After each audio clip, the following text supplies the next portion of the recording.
Background keluarga kaya dan berpendidikan ini nggak menjadi penentu akan perilaku baik seseorang, Pak. Karena ya dari kasus yang mau gue bawain ini, hal itu semua nggak menjadi patokan atas sikap baik seseorang. Nah kali ini malah sebaliknya, Pak. Yap, Issei Sagawa gitu yang terlahir dari keluarga yang kaya dan mampu bersekolah sampai keluar negaranya bahkan ya kan. Tapi dia itu menjadi sosok yang terkenal akibat aksi kejinya, yaitu menjadi seorang kanibal. Dan yang dengan teganya gitu Pak, dia itu mengeksekusi teman kelasnya sendiri. Tapi untungnya dia itu anaknya orang kaya dan ya dia bisa bebas gitu dan di penjara cuma beberapa saat doang. Konotasinya karena dia punya uang yang banyak, jadi mungkin orang tuanya membayar pihak-pihak tertentu supaya dia bebas gitu Pak. Lantas gimana sih latar belakang kehidupan si Issei Sagawa ini sampai kepribadiannya itu berubah menjadi sosok kanibal? Mari kita kupas tuntas.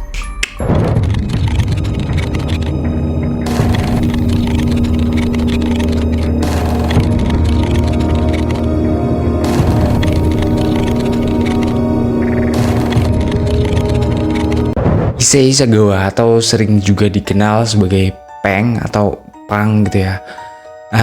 Dia juga selain itu mendapat julukan Kobe Kanibal. Dia lahir pada tanggal 26 April 1949 di Kobe, Prefektur Hyōgo, dan dilahirkan dari keluarga yang cukup kaya Pak, dan ya berkecukupan di atas rata-rata lah intinya. Ayah Sagawa yaitu Akira Sagawa adalah seorang pengusaha yang pernah menjabat sebagai presiden Kurita Water Industries, dan kakeknya ini pernah menjadi editor The Asahi Shimbun Pak. Nah, Sagawa lahir prematur dan kabarnya saat Sagawa baru lahir itu cukup kecil Pak, sehingga ya bisa muat di telapak tangan ayahnya gitu, kayak iya kecil banget gitu. Dan saat masih balita tubuhnya itu malah lebih kecil dibandingkan adiknya Pak. Dia juga menderita enteritis, suatu penyakit pada usus kecil gitu ya. Nah, tapi orang tua Sagawa itu yang berduit dan memang sangat sayang gitu kepada si Sagawa ini. Sagawa akhirnya pulih setelah beberapa kali mendapat suntikan potasium dan kalsium dalam larutan garam gitu. Kesehatan Sagawa yang kurang, dan karena badannya yang kecil ini, dia di sekolah itu menjadi sosok yang introvert gitu dan kurang suka bersosialisasi karena ya kurang mendapat perhatian dari rekan-rekannya Pak. Bahkan ada nih beberapa yang melontarkan bulian kepadanya. Dia yang mulai tumbuh dewasa ya layaknya orang-orang normal pada umumnya. Dia juga suka terhadap wanita gitu, tapi ya kerap kali mendapat tolakan Pak, karena kayaknya cewek-cewek kurang suka dengan keadaan fisik si Issei Sagawa ini. Nah dari situ Sagawa ini mengurung diri gitu Pak, karena sering mendapat bulian, terus dia juga sering mendapat tolakan dari para ladies gitu kan ya. Terus dia juga makin mengurung diri dan ya mengembangkan minatnya pada bidang sastra. Dari sinilah mulai timbul perilaku yang udah melenceng gitu Pak dari manusia normal pada umumnya. Sagawa pertama kali itu mengalami sebuah hasrat yang meleceng atau kanibal gitu saat duduk di bangku kelas 1. Kurang jelas gitu, satu SMA, SMP atau SD gitu ya. Nah keanehannya itu setelah dia ngelihat paha laki-laki gitu Pak. Dan di situ dia membayangkan alangkah enaknya paha pria itu saat disantap. Ya udah aneh gitu, di sini udah melenceng banget gitu Pak. Terus bukan cuma itu Pak, perilakunya itu juga udah mulai nyeleneh saat dia masih muda. Ia melakukan tindakan kebinatangan pada anjingnya dan mulai mengalami hasrat kanibal kepada sosok wanita juga Pak. Oke Pak, lanjut. Dan maaf banget tadi agak skip karena ya lo lihat kan di belakang gua sekarang berubah. Nggak tahu udah error tadi, kayak nyeleneh gitu, dia nggak mau gerak gambarnya, dan ya udah gua skip aja. Ya udah gagal estetik, dan mari kita lanjut ke pembahasannya. Oke. Sagawa itu dia kuliah di Universitas Wako dan menyelesaikan gelar master dalam sastra Inggris di Universitas Kwansei Gakuin. Di usianya yang udah menginjak 24 tahun, Sagawa ini mulai punya ketertarikan terhadap seorang wanita barat gitu Pak, dan atau bule gitu ya. Saat kuliah di Universitas Wako di Tokyo, inilah Sagawa mulai berani meluapkan hasratnya dan dengan nekatnya gitu Pak, mengikuti seorang wanita Jerman yang sedang dalam perjalanan pulang ke apartemennya. Nah, setelah berhasil mengikuti wanita ini, Sagawa ini ya masuk ke apartemennya saat si cewek ini lagi tidur Pak. Terus niat Sagawa ini sebenarnya adalah ya untuk mengkanibalisasinya dengan mengiris sebagian bokong wanita itu, dan setelahnya ya udah Pak, dia pergi. Tapi saat Sagawa beraksi, di saat itulah tanpa sengaja dia menyenggol badan si wanita itu, dan dia pun kaget tuh Bang, dan ya bangun gitu.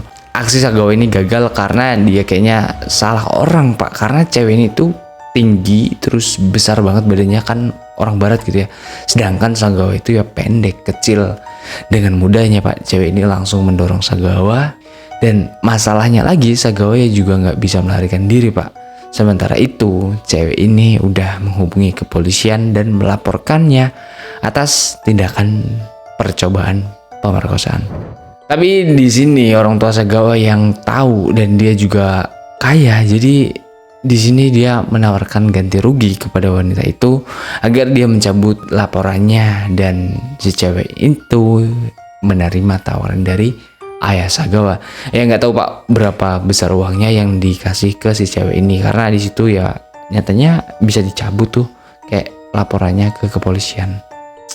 Pada akhirnya Sagawa ini bebas, dan itu semua berkat yaitu tadi uang dari ayah Sagawa. Pada tahun 1977, di usianya yang menginjak 28 tahun, Sagawa ini pindah ke Prancis untuk mengenyam pendidikan dan mendapat gelar PhD dalam sastra di Sorbonne di Paris, Pak. Nah, di sini Sagawa ini seperti mendapat kebebasan karena ya udah nggak serumah dengan orang tuanya, Pak. Dan dari sini juga dia ini seperti puas akan kesendiriannya, karena dia akan dengan bebasnya gitu melancarkan berbagai rencananya yang selama ini dia tidak bisa lakukan saat berada di Jepang. Nah, di sana hampir setiap malam gitu Pak, Sagawa ini membawa pulang kupu-kupu malam. Tapi tujuannya itu bukan memenuhi kebutuhan biologisnya gitu Pak. Di situ dia punya tujuan lain yang mengarah ke kanibalismenya tadi. Yaitu tujuannya mengeksekusi para kupu-kupu malam itu menggunakan sebuah pistol yang dia punya. Nah, tapi rencananya itu gagal dan belum pernah ada yang berhasil gitu Pak. Karena ya setiap kali dia mau narik pelatuknya, jari Sagawa itu seolah-olah ngebeku, dan yap, rencananya buat mengkanibalismenya pun gagal Pak. Di tempat kuliahnya yang sekarang ini, dia juga bertemu dengan sosok wanita yang membuat dia ini tertarik. Nah, dia adalah Sorbonne Renée Hartevelt. Ya, itulah dia. Yang berusia 25 tahun kali itu Pak. Bukan cuma cantik Pak, tapi si Renée ini juga sosok yang humble dan perhatian gitu. Dia tidak pandang fisik seseorang untuk berteman, dan dia ini adalah orang yang sangat aktif bersosialisasi. Berbeda dengan Sagawa yang cenderung pendiam gitu kan. Nah, di balik sisi perhatiannya inilah Sagawa malah salah tingkah dan salah mengartikan sifat ramah si Renée ini. Sagawa malah makin jatuh hati kepada Renée hingga pada tanggal 11 Juni 1981, Sagawa yang saat itu berusia 32 tahun mengundang Renée Helvet untuk makan malam di apartemennya di 10 Renée Erlanger gitulah. Alasannya mengundang si Renée itu adalah untuk menerjemahkan tugas puisi dari kampusnya, Pak. Tapi Sagawa di sini tuh berencana untuk membunuh dan memakannya. Tahu nggak Pak? Apa alasan Sagawa ini menjadi kanibal dan punya rencana memakan Renée? Dia bilang gitu, kalau ia menganggap dirinya itu jelek, lemah dan kecil, karena saat itu Sagawa ini cuma punya tinggi 145 cm Pak. Ya pendek gitu. Dan dengan dia memakan si Rene ini, dia itu ingin menyerap energinya karena di situ Rene itu cantik, muda, dan punya tinggi badan 178 cm. Nah, kan cukup aneh gitu Pak, pemikiran si Sagawa ini gitu kan. Ya kalau dia punya pikiran kayak gitu, berarti kalau dia makan daging sapi, dia juga bisa punya sifat kayak sapi gitu kan. Ya nggak tahu dah, orang aneh nih. Balik lagi ke apartemen Sagawa.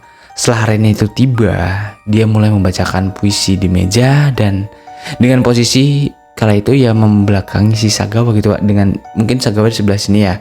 Nah, si Rene itu menghadap ke sana membaca puisi di situ Pak. Dan di situ dia nggak tahu sama sekali niatan buruk Sagawa dan niatnya hanya ngebantu Sagawa mengerjakan tugasnya Pak. Tapi di sana Sagawa ini udah siap dengan senapan yang dia punya. Seketika Pak, pas si Rene ini lengah gitu, dia itu langsung menembak leher Rene dengan senapan. Dan lucunya di sini tuh Sagawa ya, setelah mengeksekusi si Rene, dia juga pingsan karena dia juga shock gitu atas apa yang telah dia perbuat. Tapi setelah bangun dia kembali melanjutkan rencana awalnya dan dia mengangkat Rene untuk dibawanya ke atas kasur. Nah, di situ Sagawa memperkaos mayat Rene sembari menciumi jasad Rene dan mengucapkan I love you. Nah, kayak tindakan pemerkosaan terhadap mayat juga itu disebut dengan nekrofilia. Setelah Sagawa itu puas, dia langsung melanjutkan aksinya, yaitu tujuan awalnya tadi. Dia akan memakan si Rene ini. Tapi dia juga nggak bisa menggigit kulitnya Pak, karena giginya ya nggak cukup tajam gitu ya, kayak gigi manusia pada umumnya gitu Pak. Ya gini tuh, iya tumpul ya kan, nggak kayak gigi singa atau harimau gitu yang tajam. Karena di dalam apartemen si Issei Sagawa ini nggak ada pisau gitu, akhirnya dia itu keluar untuk membeli sebuah pisau daging. Nah, setelah kembali Sagawa itu melanjutkan memutilasi dan memakan berbagai bagian tubuh si Rene ini Pak. Dia memakan sebagian besar payudaranya, wajah, bokong, kaki. Ya, intinya banyak banget bagian si Rene itu yang dikanibalisme oleh si Sagawa ini. Sagawa makan daging Rene itu ya ada yang dimakan mentah-mentah dan ada juga yang dimasak Pak. Dan bahkan si Sagawa ini menyimpan ya sebagian daging si Rene ini di dalam kulkasnya Pak. Sagawa juga banyak mengambil foto-foto saat dia sedang menyantap si tubuh Rene ini Pak. Setelah sisa-sisa tubuhnya yang tidak dia konsumsi mulai sedikit mengeluarkan bau busuk gitu Pak, Sagawa berusaha membuang sisa-sisa mayat Rene di sebuah danau Taman Bois de Boulogne nih. Ya itulah, Sagawa memasukkan potongan-potongan jasad Rene ke dalam 2 koper dan dengan menaiki taksi dia diantarkan ke danau itu Pak untuk membuang jasad si Rene ini. Tapi sesaat kemudian pihak kepolisian itu menemukan 2 koper yang tampaknya mencurigakan Pak. Dan setelah dibuka, ya itu tadi isinya sontak aja ngebuat mereka kaget ketika ngelihat sisa-sisa potongan tubuh seorang wanita. Dan pada akhirnya pihak kepolisian membawa temuan itu untuk diautopsi.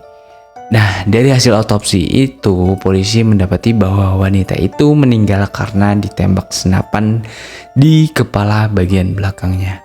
Dan mendapati bahwa wanita ini mendapat perlakuan nekrofilia yang gue jelasin tadi Pak. Nah, atau ya diperkaos setelah meninggal gitu. Dan dari sinilah polisi itu mulai gencar mencari pelaku dan mencari saksi-saksi sampai pada akhirnya polisi mendapatkan kesaksian dari seorang supir taksi yang mengantarkan Sagawa itu. Nah, berkat kesaksian supir taksi inilah polisi memburu Sagawa dan menangkapnya di dalam apartemennya Pak. Polisi lantas langsung melakukan penggeledahan terhadap apartemen Sagawa dan di situ pihak kepolisian mendapati kartu nama Rene Helfert, atau kalau ya di sini kayak KTP gitu ya Pak. Dan akhirnya berdasarkan barang bukti itu Sagawa ditangkap untuk dimintai keterangan. Setelah menunggu selama 2 tahun, hasilnya persidangan mengumumkan bahwa Sagawa itu harus ditahan seumur hidup di rumah sakit jiwa Pak. Nah di situ ayah Sagawa yang dengar berita yang kayak gitu anaknya di penjara gitu Pak, dia nggak tinggal diam dan menyewa pengacara dari Prancis yang hebat sampai pada akhirnya Sagawa dipulangkan atau dideportasi ke negara asalnya yaitu Jepang. Ya dimana ia segera dimasukkan ke rumah sakit Matsuzawa di Tokyo. Nah semua psikolog yang memeriksanya menyatakan dia itu waras Pak, dan menemukan bahwa penyimpangan seksual lah satu-satunya motivasi untuk melakukan pembunuhan. Terus karena dakwaan terhadap Sagawa di Prancis telah dibatalkan, dokumen pengadilan Prancis disegel dan tidak diberikan kepada pihak berwenang yang berada di Jepang Pak. Akibatnya Sagawa tidak dapat ditahan secara hukum di Jepang. Dan lagi-lagi karena ayah Sagawa itu berduit, ya Sagawa akhirnya keluar dari rumah sakit jiwa pada 12 Agustus 1986.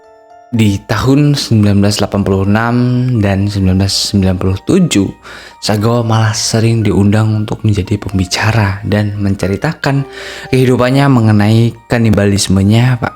Dan bahkan ya Sagawa kala itu seperti artis lokal yang dikenal banyak masyarakat Jepang. Dan dari kisahnya itu juga banyak film-film yang terinspirasi dari kehidupan Sagawa ini. Bahkan Sagawa juga menerbitkan buku manga gitu yang di dalamnya berisikan tentang keterlibatannya terhadap kanibalisme dan gimana dia melakukan itu Pak. Nah buku yang diterbitkan si Sagawa ini juga habis terjual gitu Pak. Terus pada tahun 2005 orang tua Sagawa meninggal dan dia dilarang menghadiri pemakaman mereka Pak. Akibat orang tuanya yang meninggal, ya dia harus mencari nafkah sendiri dengan latar belakangnya yang sudah dikenal banyak orang, yaitu sebagai sosok kanibal. Nah, menurutnya itu adalah hukuman yang cukup mengerikan gitu Pak, karena dia kesulitan mencari pekerjaan, karena ya banyak orang yang takut gitu Pak akan tindakannya di masa lalu. Pada tahun 2013, Sagawa dirawat di rumah sakit karena infark otak yang merusak sistem saraf secara permanen. Dia kemudian tinggal sendirian dan dibantu adiknya atau pengasuhnya, dan saat itulah dia juga menyesali atas obsesinya itu Pak. Dan dia meninggal karena komplikasi pneumonia di sebuah rumah sakit di Tokyo pada 24 November 2002 pada usianya yang menginjak 73 tahun. Nah, itulah tadi Pak kisah sadis sosok kanibal yang berasal dari Jepang. Gue mohon maaf gitu kalau ada salah dalam menyampaikan informasi.